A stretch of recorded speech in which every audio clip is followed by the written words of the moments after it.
Hi, and welcome to our Enneagram Foundations podcast series, hosted by Rasanath and Hari Prasad, who have brought the Enneagram to countless individuals and organizations for more than a decade. In 14 episodes, we'll provide a strong foundation on the 9 types and the levels of consciousness. This series will bring the types alive for you, help you understand the suffering that each type experiences as a result of their ego fixations, and offer our personalized practice for each type to move towards their best self, free from the shackles of the ego. Welcome to the final episode of our Intro to the Enneagram podcast series. We're very excited to bring this to a close, and hopefully our goal is that it will inspire you to learn more and more about the Enneagram and to use this as a resource on your journey, and that you can return also to whatever is impactful or whatever you might have missed or could go deeper into. So we want to use this final piece to drive home these teachings.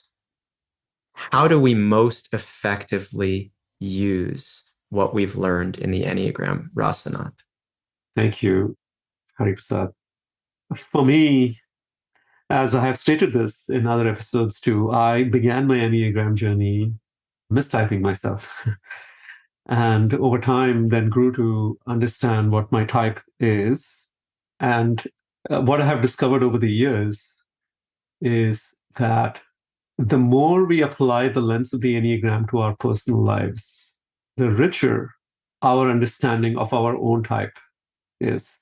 I feel like when I first understood what the type 3 was, and I look back, and I can very honestly say that I didn't understand anything about the type 3 at that time than I do now, because of how complex the human ego is, and how over time you discover so many subtle nuances and quote unquote small ways in which the ego is showing up. So the best way in which we can use this framework is to repeatedly apply it to our lives. It can be as simple as, at the end of the day, making an entry based on what we know of our own type. How many times did we actually show up in the controlling levels of consciousness?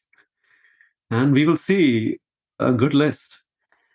The other way to apply this framework is, what do we need to do to climb up the levels of consciousness? And that is, one is definitely observing our controlling behavior. That is definitely a way to climb up the levels of consciousness, but also to be able to look at the fears that hold us back and to systematically work through those fears is one other very important way in which this framework needs to be applied. So it starts with the self. Charity begins at home. We first apply this framework on ourselves and consistently apply it. It's not just about discovering the type. The discovering of the type is the beginning of the Enneagram journey and not the end of the Enneagram journey. I had an Enneagram deep dive last week where the person at the end of the Enneagram deep dive said, okay, so now what? What's the so what about knowing that I'm this particular type? And I told him, well, now the work begins. And when we can learn how to apply this framework, we will see that it never stops giving in our own self-worth.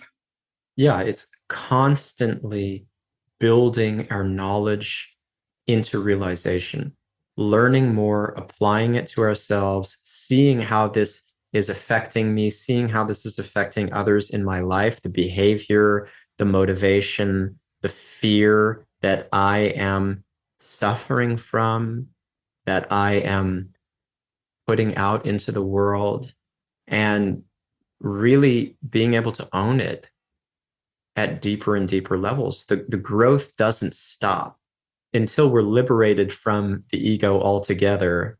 The growth keeps going. And then that's a whole different kind of growth that happens, but it's not the same thing. So until we're completely free from the ego, we really lean on this work to better ourselves and to get closer to who we are more and more by engaging with it in a very sincere and serious way. And you used the term charity begins at home. I was smiling because I had just used that expression after quite a while with a coaching client right before this podcast. And she had told me, she's the leader at an organization, and she had told me that she was not raised that way. She was not trained to think like that. And it's so important. So we start with ourselves because we are the common factor in everybody else in our lives, right? We are impacting everybody else by who we are and how we are showing up. So raising our own level of consciousness is the key. But when we have the desire to do that, we will naturally want to understand and empathize with and serve every other living being. And the Enneagram is invaluable for that. We have a skeleton key to understand the inner world of everybody else. It's amazing. It's amazing. So let's not also lose sight of the fact that we have the opportunity to really understand others and provide them the greatest service, which is that understanding and empathy and orienting around how can we really meet their needs and be the best we can be for them. Thank you for emphasizing charity begins at home, because everything else is a byproduct of that. And the one other thing that I wanted to mention here is that the Enneagram really shows us what the suffering is in being shackled by an ego. And what it also helps us do is stop participating in that suffering. Now, that leads to a different kind of suffering, mind you. When we start to live more conscious lives, we will become very acutely aware of how our unconscious lives have such a strong hold on us. So awareness itself brings a very different kind of suffering. And the Enneagram can help us get to that place. But what will take us further is spiritual work. And so the Enneagram is not a substitute for our spiritual work, which I think is, we have to really highlight that. It shows us where we need to start the work. It shows us why we are suffering and how we are shackled by the ego, and brings acute awareness to it. So much so that the awareness of that itself becomes the suffering. But what can take us beyond that suffering is a very genuine spiritual practice. So the Enneagram drops us off, I would say, at the corridor for true spirituality to really take hold. That's what our teachers, Don and Russ at the Enneagram Institute, say, that the Enneagram can take you so far. A spiritual practice is what will take you beyond the limits of your personality, beyond the limits of your present identification with the ego. It can help you to remove layers, and it must help you to remove layers of ego and to align closer to the self. But the only way that we become completely free, which is totally in line with our practice of bhakti yoga and our experience as monks, as well as what our teachers would say, is through spiritual practice. That's as critical as it gets. It's also interesting that I wound up in a monastery because I realized, going back to charity begins at home, I realized that if I want to create the best works of art, I wanted to become a filmmaker and put out magnificent movies that would be like masterpieces to be remembered forever. And I realized that if I want to do that, the best way to do it is actually to work on myself, because everything I do comes from who I am. It's only my consciousness that is going to produce whatever it is that I put out there. So the most efficient way to go, and the absolute best way to go, is by working on myself. So I went into a monastery, and it's not a coincidence that in that monastery is where I discovered the Enneagram, and we were doing Enneagram work and spiritual work side by side to remove the layers of ego and invest in the actual self. And many times the Enneagram as a framework is employed for making my relationships better, understanding myself better, and understanding the other person better, whether it's in a personal relationship context or in an organizational relationship context. And I think the Enneagram can be substantially helpful there, provided we are willing to do the actual work. So there is no substitute for the actual work. And when we do the actual work, we will also begin to see how, as I mentioned earlier, that the Enneagram is very powerfully and impactfully bringing us to the corridor of true spiritual inquiry, which we don't want to shortchange the power of the framework. We don't want to just keep it like, oh, this is a cool tool to understand what my team is and do some team building work. But if we were to truly apply the full breadth and depth of the Enneagram framework, it can give us much more than we truly bargained for, which is really coming in touch with the true self. That's what the inner journey is all about. What happens if we come in touch with the true self? What do we stand to really gain? How do we understand what we truly stand to gain?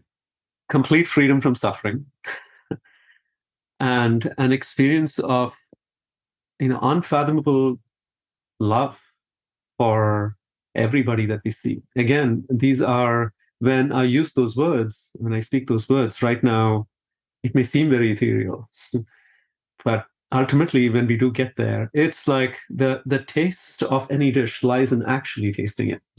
I can explain the taste in so many different ways and compare it to so many other things. But to truly discover the taste of something, I have to be able to taste it.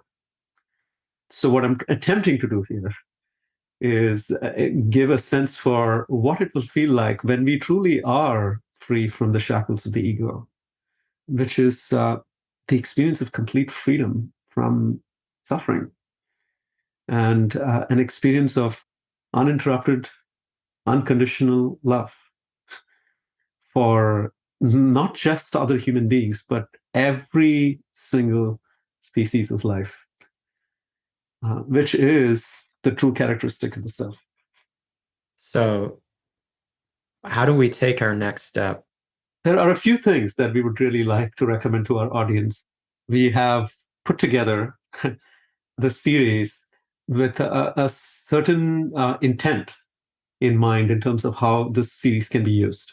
The first thing that I would like to say is really get to know your type, become very intimately acquainted with your type.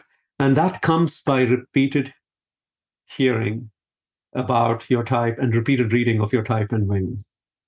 There are so many nuances that this Enneagram framework offers. And when we learn how to repeatedly hear about our type, you hear it now, hear it again in a week, come back to it in a month again, you will see that, oh gosh, I missed that somehow last time. And I see how that is true. And that is what we are looking for. We want to truly, completely ingest what it means to be a particular type. And that only comes by repeated listening, hearing, reading, and understanding the nuances. So please use the series that we have created to just go back to your type and repeatedly hear your type again and again in a month, in 2 months, in 6 months, or at least every year as you start the year can be very powerful. And the types of the people in your life, because you're going to be encountering all 9 types, no doubt. That's true. That is true. Ad infinitum. That is very, very true. Thank you. Use the type tailored takeaways. When we are talking about each type at the end, we have specifically given a place to start working on your own controlling tendencies for your type. That we have thoughtfully constructed it. It didn't just come out of a whim. And our promise is that if you do the type tailored takeaways, the exercises, you will begin to experience newer insights and freedom from patterns of your ego. It is a guarantee. But what it will require for us is to apply ourselves to doing the type Taylor takeaways consistently every single day. So please, again, use the type Taylor takeaways and practice them. We cannot underscore the importance of practicing. I was just going to say, we often refer to that as the practice for each type. That's right. That's right.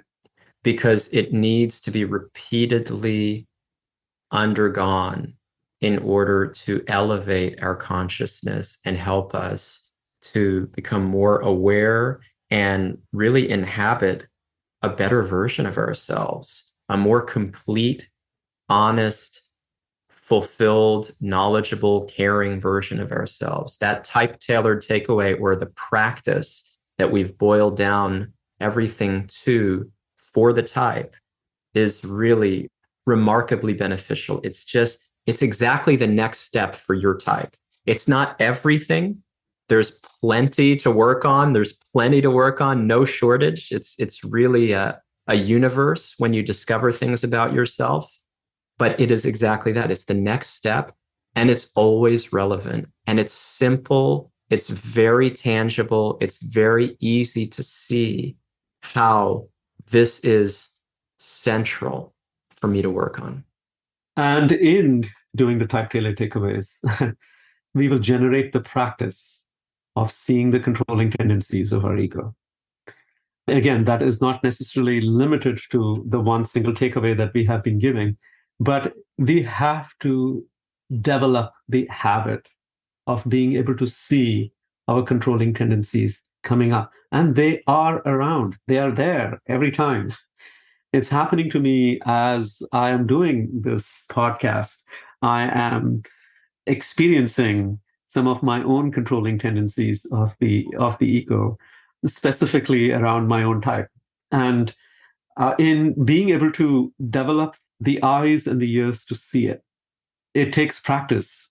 And the more we put that into practice, the more we want to actually become familiar with the controlling tendencies of our ego, the more we will start to become free from the shackles of the ego itself. The type Taylor takeaways, again, is a very good starting point, and it also puts the practice of seeing the controlling tendencies into motion.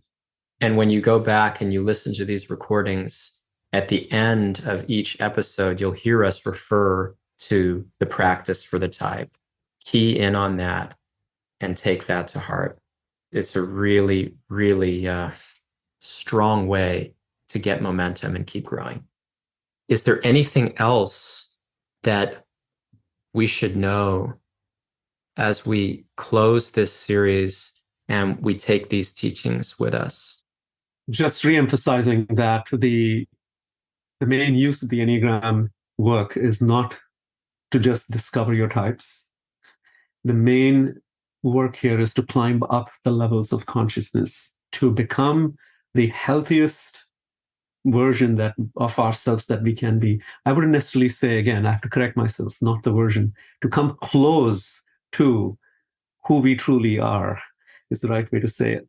And the more we discover the patterns of our ego, and the more we stop investing in it, the more closer we start to come to our true self. So this work, the Enneagram work, is all about removing our masks and climbing up the levels of consciousness. And that's where the Enneagram framework will give its most substantial impact. And if you don't know your type, that's fine. You're not expected to know your type at the end of these podcasts, right? If you do, that's great. But in our workshops, as we've shared, people often don't know their type by the end of it. And that's even a more in-depth run through and experience of the Enneagram. So you can start looking at the most important dimension of the Enneagram, which Rasanath, you brought out. What are my controlling tendencies? And that will eventually help me to find my type. But even if I'm not able to find my type yet, that will raise my consciousness. And frankly, the practices of all the types are beneficial for every one of us. So there's no harm in trying out the practice of a type that I think would be good for me to do. But then when I zero in on my actual type, if I'm determined, seek and ye shall find, then the type and really getting my particular practice just adds another level of power to it.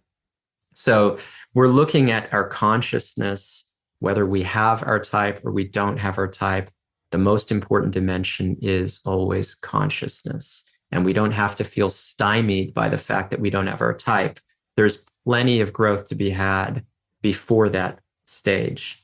And all of that will contribute us to our finding our type. And if somehow it takes us a long time, that's not reason to leave this work behind. Consciousness is everything. And we can always find ways to raise our consciousness, understanding ourselves better, seeing our controlling tendencies, and serving the people in our lives by understanding them and helping them. Thank you, Hari Prasad. This was an absolute joy doing this work with you. This work started together way back in Martha's Vineyard in 2012, when we were going through some of our most difficult times in the monastery. And I'm so grateful to be walking on this journey with you. It's a true honor. I feel the same, and I think like that all the time. I'm so happy and so grateful to be able to share with each of you who are listening. It really means a lot to us. We pray so much that this is exactly what you need to keep you going closer to the real self and to one day get to that full, unfettered self, free from ego and all suffering. Thank you very, very much. All the best, and see you soon. Thank you. Thank you for listening to this episode of our Enneagram Foundations podcast series. As a reminder, we have 3 programs coming up in the fall, including our Enneagram workshop on September 30th and October 1st. For more information about these workshops, to get in touch about an Upbuild workshop for your organization, or to get access to our free Enneagram resources on our website, please visit upbuild.com. We look forward to being with you again next time.